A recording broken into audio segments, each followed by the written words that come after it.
Hey YouTube, it's Amanda here with my first album review. And lucky for me, it's Nicki Minaj, Pink Friday. Everybody knows that I'm a Nicki hater.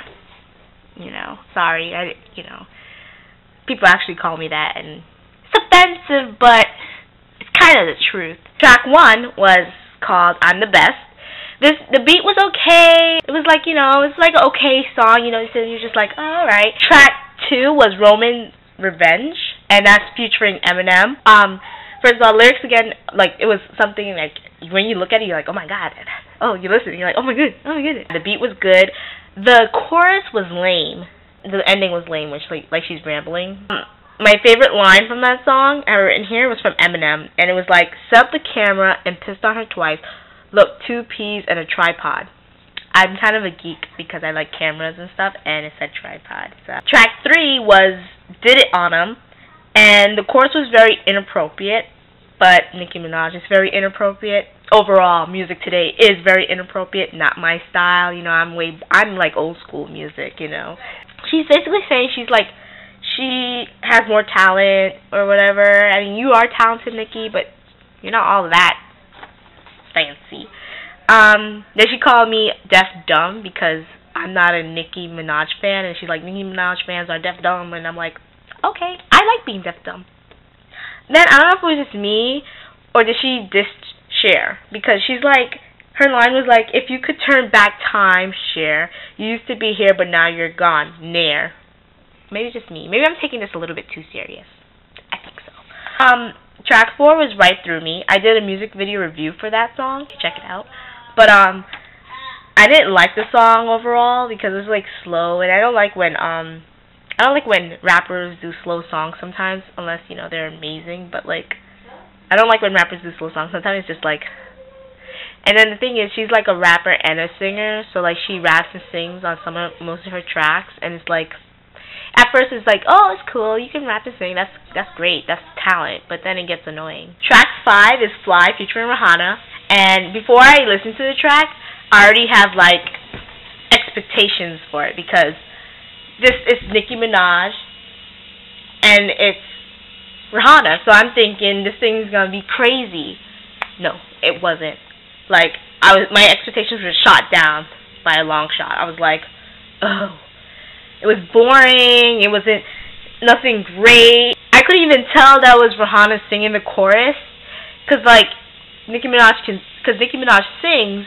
So I'm thinking this is Nicki Minaj singing, and I just thought Rihanna was just gonna pop in and start singing something, like how Rihanna would sing. But it was Rihanna singing, and I was just like, oh, this is one of those. It was like an awkward moment because it was like, oh, that was Rihanna singing the chorus. It wasn't great.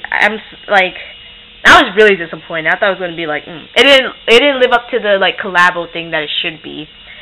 So, hate me if you want. Track 6 was called Save Me. It was another track I found kind of lame. Like, it was slow, and especially the track 4 was Right Through Me, slow song. Then Rihanna's little song, that was slow. Then the song was slow, so it was just like, I'm dying. You need to mix it up a little bit. Track 7 was Moment for Life featuring Drake.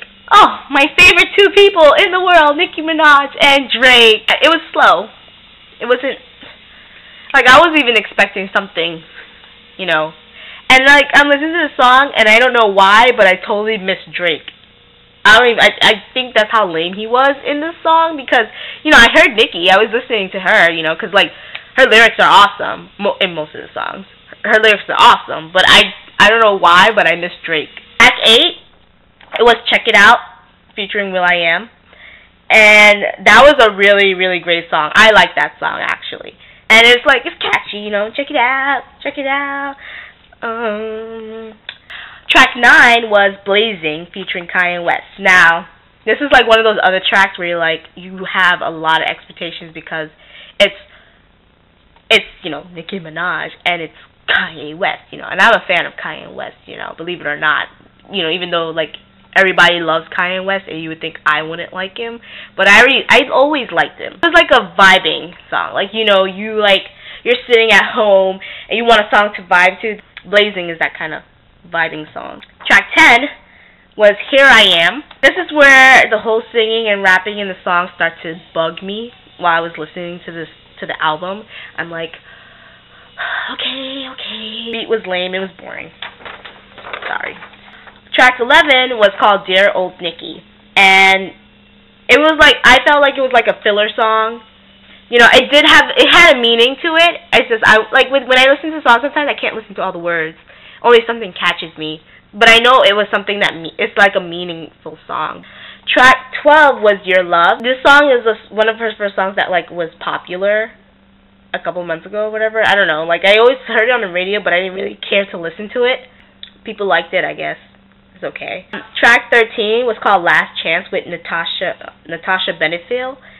And that was like another collaboration fail to me. I mean, cause like I'm listening to the song and I don't realize that I'm listening to two different people in it. It was like the Rihanna track Fly, and like you just like, oh yeah, like I hear Natasha, but then it took me a while because I wasn't really like, it's just, I'm like, huh? Like it was slow, it's boring. Track 14 was called Super Bass. It had catchy lyrics. I kind of liked it. It was like, you know, like it was like boom, boom, boom, boom, or something like that. The beat wasn't all that. Like I felt like they could have done a better beat to that song, because the song has way much potential than that beat is carrying it, because the lyrics are great. It's like one of those songs that you would have seen, like have a video where everybody's dancing, but the beat is lame. Track 15 is called Blow Your Mind, and the beat was great. Like I would switch that beat with the last track, but you know, the beat was good. The lyrics, thumbs up. The song could get catchy. Like it's like one of those songs that would get catchy, like Kesha. You know, people hate her, but like sometimes her song is catchy. Well, this song is like one of those songs that will get catchy, but it's not all that. Track 16 was called Money, like in Caribbean, like money, M-U-N-Y. And right off the start of the song, you know you're gonna get hooked to the song. The beat was, you know, the beat was there, the lyrics were there, and the chorus was right, like, you know, and it was one of those songs where you're like, oh my god, yeah, I can actually see myself vibing to that song in a car, like full blast with the windows down, like, money, something, it was something, it was very catchy, and I recommend that song to be on anybody's iPod. I might even think about getting that on my iPod. Might. And then there's like this bonus track, it's called Girls Fall Like Dominoes. It was track 17, bonus track. It's one of those songs where people put at the end of their albums because they just want to. Like, either you're going to like it or you're not. And for me, I didn't like it. It's just about girls or something like that. Something. Like, you know, it's just shouting out to all these people like Angelina Jolie, Beyonce, Ciara, like, issues here. The Kardashians. Oh, one of my favorite people. So, overall, I would rate this album a great... Amanda terms, you know, a great 3.8 out of 5, because it was not bad, you know, like, you know what, let me give it a 4 stars out of 5, because in all, everybody loves this person, and I'm just the only one that doesn't. That's my flaw with the world. Her lyrics were amazing, and some of the songs, the beat were okay, and you know, she's a female rapper that's kind of in the game right now, you know. Everybody else all our favorites are kind of resting and stuff.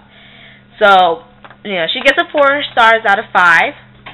People are probably shocked, oh my god, you know, I went that way. Before, originally it was going to be 3.8, but, you know, the album was great. Do I recommend that you get it? I mean, if I give it 4 stars, maybe, but honestly, there's probably going to be 2 or 3 songs that you would like off the album anyway. I mean, not all of them are great. Not as hard as you think that she is. It's kind of... There's nothing memorable about any of these songs. Some people could put out a song, every song on their album, and have it like on the Billboard charts forever. You know, Black Eyed Peas, for example, Lady Gaga, Rihanna, Eminem. But, you know, not... Yeah. So... 4 stars out of 5 for Pink Friday, and see, I was nice on this. I wasn't being biased about it at all. I mean, I was bored through the whole thing, but I had to look at all the aspects of it. So that was my review of Nicki Minaj Pink Friday album. So I hope you guys enjoyed it. And haters, come on and hate. I don't know how to explain it, but she has like this annoying rapping voice or something, or like this, she does this annoying thing, like she's like, she either have like a and I'm like, what is that?